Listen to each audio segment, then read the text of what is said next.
ሰላም ሰላም ውድ የጸዳይ አካዳሚ ቤተሰቦች፣ ጸዳይ አካዳሚ የኦንላይን ትምህርትን በማስተማር ላይ ይገኛል።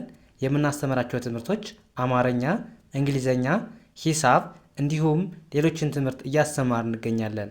ለመማር የምትፈልጉ ቤተሰቦች ባዮ ላይ ወይም ቪዲዮ ላይ ባስቀመጡ ቁጥር በማንኛውም ሰዓት በመደወል መማርና መከታተል ይቻላል። እሺ ውድ ቤተሰቦች በዛሬው ትምህርታችን ወይም ቪዲዮአችን ደግሞ ከባለፈው የሚቀጥለውን ትምህርት ይዤላችሁ መጥቻለሁ ማለት ነው። እንግዲህ የአማርኛ ፊደላትን እንዴት በቀላል መንገድ ተከተል መጻፍም ሆነ ማንበብ እንችላለን የሚለውን ትምህርት ጀምረናል ማለት ነው። ዛሬ ሶስተኛ ቀናችን ወይም ሶስተኛ ክፍል ትምህርታችን ይዤላችሁ መጥቻለሁ ማለት ነው። ስለዚህ ቪዲዮውን እስከ መጨረሻው ማየት እንዳይረሳ፣ እንዲሁም ለቻናላችን አዲስ የሆናችሁ ቤተሰቦች ላይክ፣ ሼር፣ ሳብስክራይብ በማድረግ ቤተሰብ ይሁኑ እያልኩኝ ቀጥታ ወደ ትምህርቱ እሄዳለሁ ማለት ነው። እና ዛሬ እንደነገርኳችሁ ከበ እስከ ች ያሉትን የአማርኛ ፊደላት እንዴት በቀላል መንገድ በእንግሊዝኛ ተክተን እናያለን እንጽፋለን የሚለውን እናያለን ማለት ነው። ስለዚህ እናንተም ቪዲዮውን እስከ መጨረሻ ማየት እንዳትረሱ ማለት ነው። እንግዲህ በዋናነት እነዚህ የአማርኛ ፊደላቶችን እንዴት በቀላል መንገድ መጻፍ ማንበብ እንደምንችል ካያችሁ በእርግጠኝነት እንግሊዝኛን አገጣጥማችሁ ማንበብ አይከብዳችሁም ማለት ነው። ስለዚህ ምንድነው እናንተ በደንብ ትኩረት አድርጋችሁ እነዚህን የአማርኛ ፊደላቶች እንዴት እንደሚጻፉ ማየት፣ ድምጻቸው እንዴት እንደሆነ ማየት ነው እንጂ ከዛ አገጣጥሞ ማንበብና መጻፍ በጣም ቀላል ይሆንላችኋል ማለት ነው። ስለዚህ ዋናው ስራ እዚህ ጋር ነው ማለት ነው። ቀጥታ ወደ ትምህርቱ እንሂድ። እንግዲህ የመጀመሪያው ምን ይላል? በ፣ ቡ፣ ቢ፣ ባ፣ ቤ፣ ብ፣ ቦ። ያ አሁን እዚህ ጋር እንግዲህ እንዴት እንደምጽፋቸው ለማየት በዋናነት እንደነገርኳችሁ ምንድነው መያዝ ያለባችሁ? እነዚህን ተነባቢ የሚባሉትን ተነባቢዎችን ብቻ ማወቅ። ከዛ አናባቢው በጣም ቀላል ነው ማለት ነው። ስለዚህ ተነባቢው ለበ ተነባቢው ማን ነው ብለን ስናስብ ከስሙ እንደምንረዳው ቢ ነች ማለት ነው። እንግዲህ ቢ ተነባቢ ነች። ለሰባቱም ለበ ቤተሰብ የምንጠቀማት ማን ነው ማለት ነው?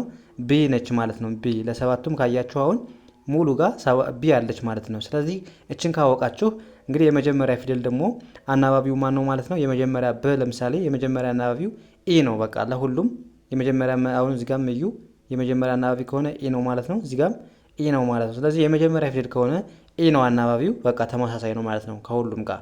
ስለዚህ ቢኢን በ ብለን ማንበብ በን ብለን እናነባዋለን። ከዛ ቡ ስንል አሁንም ቢዩን ምን ብለን እናነባዋለን? ቡ ብለን እናነባዋለን። ስለዚህ እዚህ ጋር የሁለተኛ ፊደል አናባቢ ማን ነው ማለት ነው? ዩ እንደሆነ መያዝ።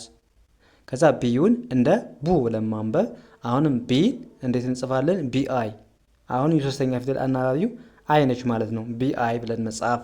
ከዛ ባ ስንል ደግሞ አ የሚል ድምጽ አለው እዚህ ጋር ቢኤ ብለን መጻፍ። የአራተኛ ፊደል ደግሞ እንዳያችሁ ማን ነው ማለት ነው? አናባቢው ኤ ነው ማለት ነው። ኤ ነው አናባቢው። ከዛ ቤ ደግሞ ሁለት አናባቢ ነው ያለው። ተነባቢው ያው ተመሳሳይ ነው።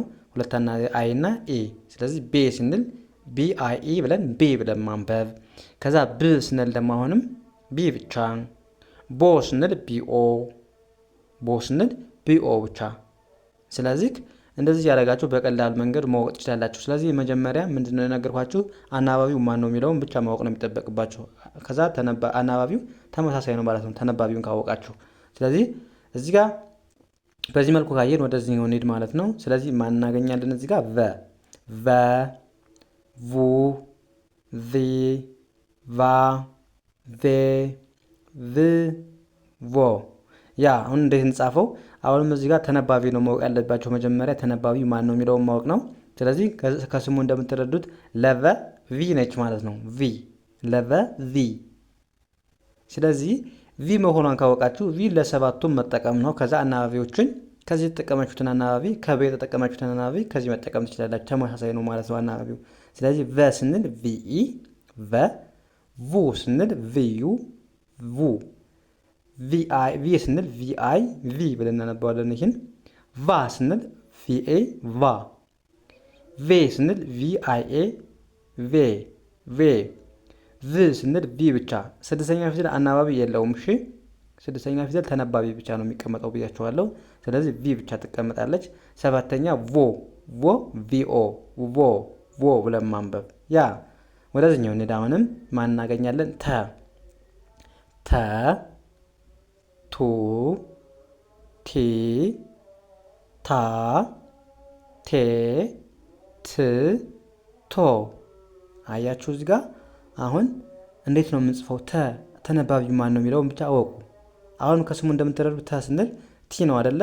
ስለዚህ ቲ መሆኑን ካወቃችሁ ለሰባቱም የምንጠቀመው አናባቢ ቲ ከሆነ ከዛ እናንተ ምን ታደርጋላችሁ? አናባቢዎችን እስካሁን የተጠቀምናቸውን አናባቢዎች መጠቀም ብቻ ነው የሚጠበቅባችሁ ማለት ነው። ስለዚህ ቲኢ ስንል ቲ፣ ተ ስንል ቲኢ፣ ቱ ስንል ቲዩ፣ ቱ፣ ቲአይ፣ ቲ ብለን ነው የምናነበው። ይህን አሁን ለምሳሌ አማርኛ ወይ ኖርም ቲአይ ሆና ስታገኛችሁ እንዴት ነው የምታነቧት ማለት ነው። ታ ስትሉ ደግሞ አሁን ቲኤ ነው፣ ታ ብላችሁ ታነቡታላችሁ። ቴ ስትሉ አሁንም ቲአይኤ ነው፣ ቴ ብላችሁ ማንበብ። ይህን ት ስትሉ ቴ ብቻ ነች፣ ምንም አናባቢ ሳድስ ፊደሎች አናባቢ የላቸውም ብያችኋለሁ። ቶ ቲኦ፣ ቶ ብለን ማንበብ በቃ በጣም ቀላል ነው። ከዛ ማናገኛለን ቼ ሲኤችኢ ቼ ብለን ማንበብ። እዚህ ጋር እንግዲህ ተነባቢው ማን ነው? ሁለት ናቸው። እዚህ ጋር የቼ ሁለት ተነባቢዎች አሉ። ማና ናቸው? ሲና ኤች ተነባቢ ናቸው አይደለ?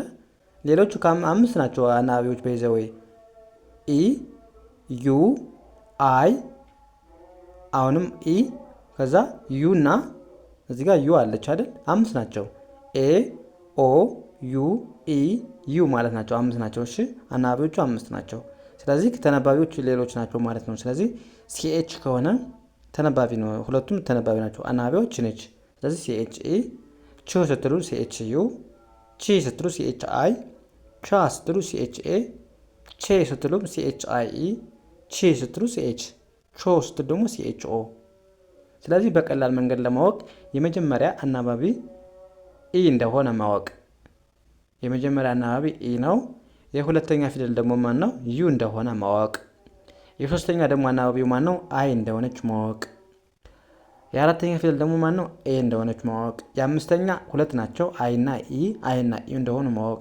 የስድስተኛ ምንም እንደሌለው ማወቅ። የሰባተኛ ኦ ነው አናባቢያቸው ማለት ነው የሁሉም።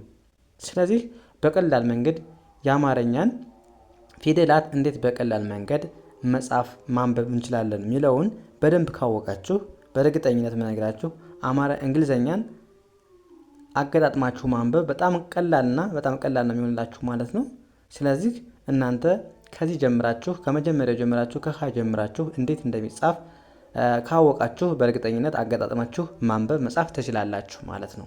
ስለዚህ እናንተም ቪዲዮውን ሳሰለችሁ ማየትና መከታተል ይኖርባችኋል ማለት ነው። ስለዚህ የዛሬው ክላሳችን እዚህ ጋር እናብቃ። ቀጣይ በሌላ ትምህርት እስከምንገናኝ መልካም ጊዜ ተመኙላችሁ። ሰናይ ጊዜ